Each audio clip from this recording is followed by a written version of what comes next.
Welcome to our channel. Buckle up, because we're about to embark on a hilarious and enlightening journey through the heart of the Mediterranean, Malta. This little island might be small, but it's bursting with surprises that will leave you chuckling, scratching your head, and falling in love with its charm. So, if you're ready to debunk some myths, discover hidden gems, and explore a culture as vibrant as the sun-soaked Maltese landscapes, you're in the right place.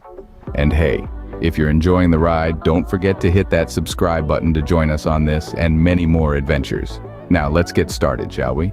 Did you know that the Maltese Falcon isn't a bird but a film noir from 1941?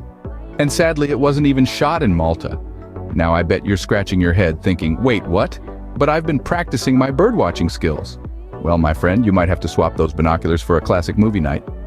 And while we're clearing up misunderstandings, let's address the Maltese dog. Cute and fluffy, yes. Native to Malta? Not quite.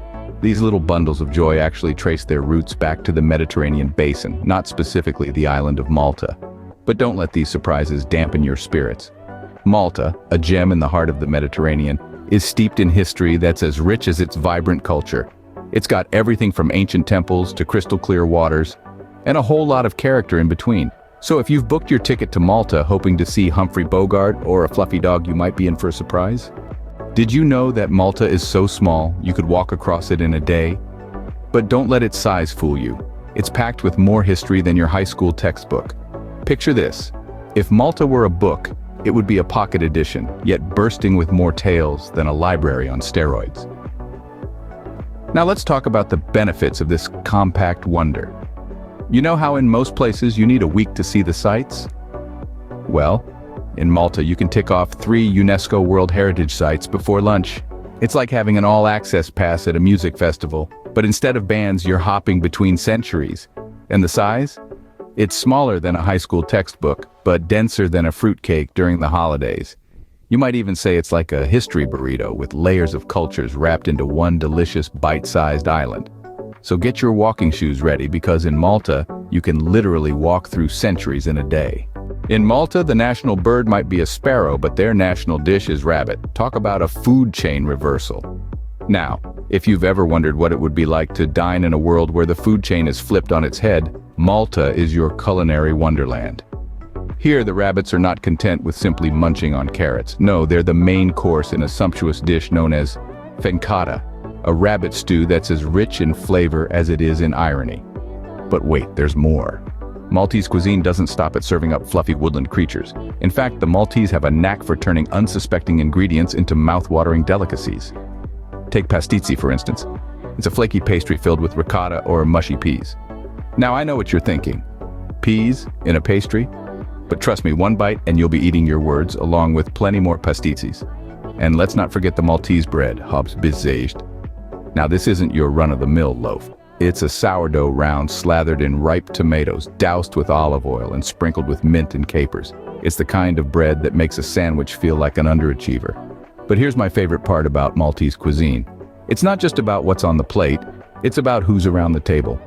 Food in Malta is a communal affair, a time for sharing stories, laughter, and maybe a friendly argument or two about whose mama makes the best rabbit stew.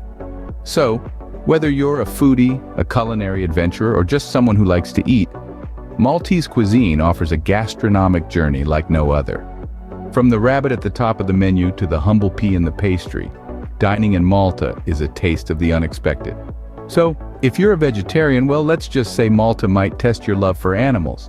Malta is a country where traditions are so strong they've been known to outlast some marriages. Now let's dive headfirst into the delightful oddities of Maltese traditions. Brace yourself for the village festas. Think of them as the Oscars, but instead of golden statues, there are saints. And instead of designer gowns, there's a whole lot of fireworks. Every village has a patron saint, and once a year they go all out in celebration. The streets come alive with colors, food stalls, marching bands, and an explosion of fireworks. It's like New Year's Eve, but with a holy twist and multiple times a year. Speaking of holy twists, let's talk about the Good Friday processions. The Maltese take their Easter seriously. How seriously, you ask? Well, let's just say it involves life-size statues, people dressed as Roman soldiers, and a whole lot of solemn faces. It's like a historical reenactment, but with a biblical plot, and you've got to appreciate the dedication. Now, if you're thinking, Okay, they like their saints and solemn marches, but surely they can't be that fond of fireworks. Well, hold on to your sparklers because the Maltese love their fireworks, like a fish loves water. They've incorporated fireworks into their traditions so much, you'd think they were part of the food pyramid. But wait, there's more. The Maltese also have a tradition of tossing loaves of bread. Yes, you heard it right. During the Feast of St. George, loaves of bread are thrown from a balcony to the crowd below. It's like a doughy version of catching the bouquet at a wedding. These traditions might seem a little quirky to the untrained eye, but that's the beauty of Malta. It's a place where the old and the new coexist, where history is not just remembered but relived and celebrated, and where the line between the sacred and the festive often blurs. Whether it's a festa or a holy procession, one thing is for sure, they know how to throw a party. So there you have it, a tiny island with a big personality, just like Danny DeVito. Malta, the pocket-sized powerhouse, is packed tighter than a Maltese pasticci with history, culture, and quirks. Let's take a quick rewind. We kicked off with the Maltese Falcon, not the bird, not the film, but the misunderstanding that's as legendary as Humphrey Bogart's fedora.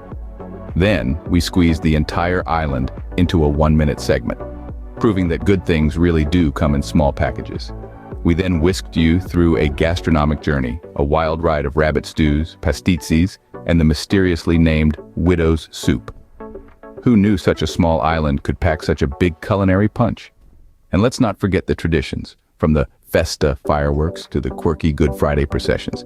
It's like Halloween and the 4th of July had a baby and named it Malta. And remember, if you can't find Malta on a map, it's probably hidden under a crumb. Before we wrap this up, let's get interactive. If you've been enjoying this journey through Malta's wonders, why not show some love? Hit that like button. It's easier than finding Malta on a map. And don't forget to subscribe to our channel. It's just one click, but it opens up a world of journeys, right from the comfort of your own home. We promise, the adventures are as tempting as a fresh Maltese pasticci. Plus, subscribing means you'll never miss an update. From the smallest islands to the grandest continents, we've got it all. So what are you waiting for? Dive in and explore more with us.